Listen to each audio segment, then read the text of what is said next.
আসসালামু আলাইকুম। আমি মোহাম্মদ আমিনুল ইসলাম। এখন আপনাদের সাথে ভিডিওতে যে বিষয় নিয়ে আলোচনা করব সেই বিষয়টি হলো খামার ব্যবস্থায় ভুল হলে গরু অসুস্থ হয়। এই বিষয়টি নিয়ে এই ভিডিওতে আলোচনা করা হবে। আমার ভিডিওটি যদি আপনাদের ভালো লেগে থাকে তাহলে প্লিজ লাইক, শেয়ার, কমেন্ট এবং সাবস্ক্রাইব করবেন। আপনাদের কোনো বিষয়ে যদি প্রশ্ন থাকে তাহলে আমাকে কমেন্ট করবেন, আমি পরবর্তী ভিডিওতে সেই বিষয়ে উত্তর দিয়ে দিব।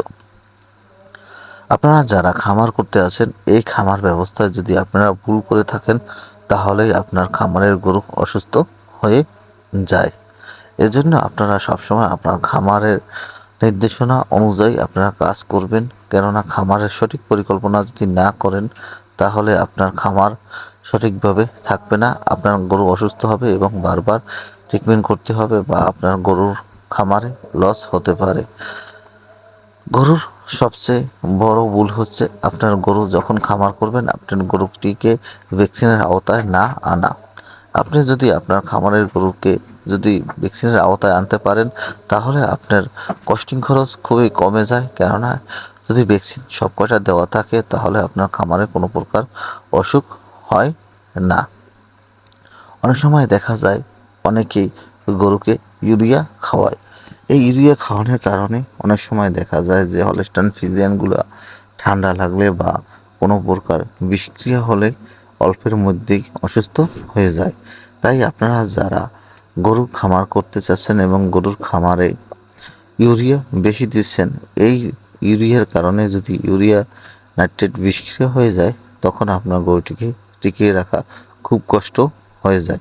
তাই আপনারা যারা গরুকে ইউরিয়া খাওয়ান তারা সবসময় মনে রাখবেন যেটুকু গরুর চাহিদা তার অর্ধেক দিবেন সবসময়। কেননা কখনোই চাহিদার বেশি দিবেন না, তাহলে এরকম বিষক্রিয়া হতে পারে। আর বিষক্রিয়া হলে তখনই আপনার খামারে বড় ধরনের সমস্যা হয়ে যায়। এবং আপনার খামারে যদি সঠিকভাবে ব্যবস্থা না থাকে পালন করার জন্য, খামারের ভিতর ম্যাট বা গরুর খামারটি পিছলা থাকে, তাহলে আপনার গরুটি কোনো অবস্থায় ডাক্তার বা ক্রয় বিক্রয়ের কোনো লোক দেখে বা নতুন কোনো লোক দেখে যদি ভয় পায় আর ফ্লোটে পড়ে যায় তাহলেও অনেক সময় আপনার খামারে ক্ষতি হয়ে যায় এবং গরুটি আসতে অসুস্থ হয়ে যায়। এরকম যদি ব্যবস্থা সঠিকভাবে না করে থাকেন তাহলে এই খামারে লস হয়। এর চেয়েও বড় সমস্যাটি হলো গরুর পোকামাকড়ের আক্রমণ, মাছির আক্রমণ। এই সময় অনেক সময় দেখা যায় যে শীতের শেষে মাছির উৎপাত বেশি থাকে।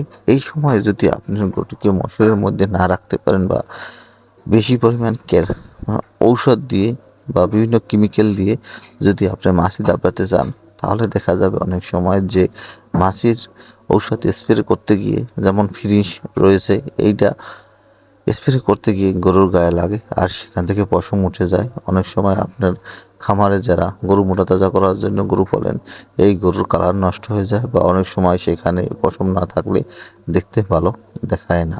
এজন্য আপনারা সবসময় মশা মাছি যাতে না ঢুকতে পারে এর জন্য মশারির ব্যবস্থা করবেন। এরপর সমস্যাটি হলো শীতে শেষে গরম আসে। এই শীতে গরম আসার সময় অনেক সময় দেখা যায় দিনে খুব গরম থাকে, রাত্রে অনেক শীত থাকে। এই সব সময় যখনই রাত্রে আপনি পর্দা দিয়ে দেবেন না বা শীত নিয়ন্ত্রণের জন্য ব্যবস্থা গ্রহণ করবেন না, তখনই দেখা যায় যে গরুর ঠান্ডা লেগে যায়। আর এই ঠান্ডাটা যদি আপনি সঠিকভাবে না বুঝতে পারেন তাহলে আপনার গরুটি বসে যায় এবং গরুটি খাবার দাবার বন্ধ করে দেয়। অনেক সময় আপনার গরু খামার থেকে হারিয়ে যেতে হয়। প্রাথমিক অবস্থায় হালকা কাজ শুরু হয়, কাজ শুরু হওয়ার পর আস্তে আস্তে খাওয়া দাওয়া বন্ধ করে দেয় এবং শ্বাসকষ্ট দেখা দেয়।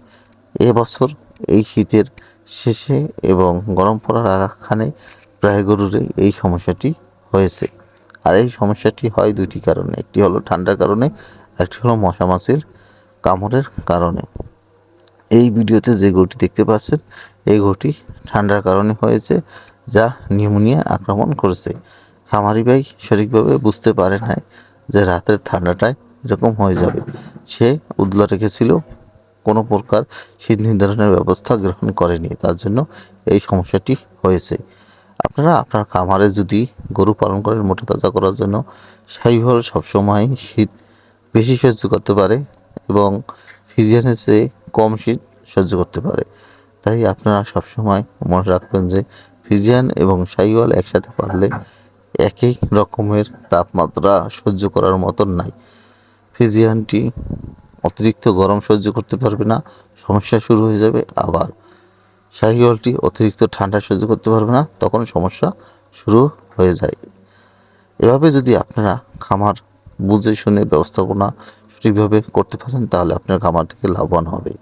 আমরা এই গরুটিকে যে ট্রিটমেন্ট দিয়েছি, আমরা প্রথমে এটি ঠান্ডা নিয়ন্ত্রণের জন্য অ্যান্টিবায়োটিক দিয়েছি, এবারে অ্যান্টিহিস্টামিন দিয়েছি এবং ব্যথা ও জন্নাশক দিয়েছি, যাতে কোনো প্রকার পেটে ফাঁপ না দিতে পারে বা পেটে সমস্যা না হয়, এজন্য একটি ফলক্রর দিয়েছি।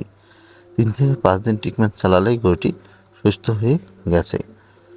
এভাবে যদি আপনার খামারের সমস্যা হয়ে থাকে, তাহলে আপনি ট্রিটমেন্ট করবেন আপনার নিকটস্থ একজন প্রাণী চিকিৎসকের পরামর্শ অনুযায়ী।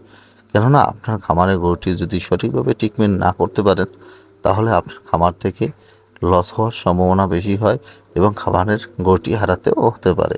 তাই আপনি নিজে বুঝে উঠতে না পারলে আপনার নিকটস্থ প্রাণী চিকিৎসকের পরামর্শ অনুযায়ী ট্রিটমেন্ট করবেন এবং প্রতিটা অ্যান্টিবায়োটিকের ডোজ কমপ্লিট করবেন।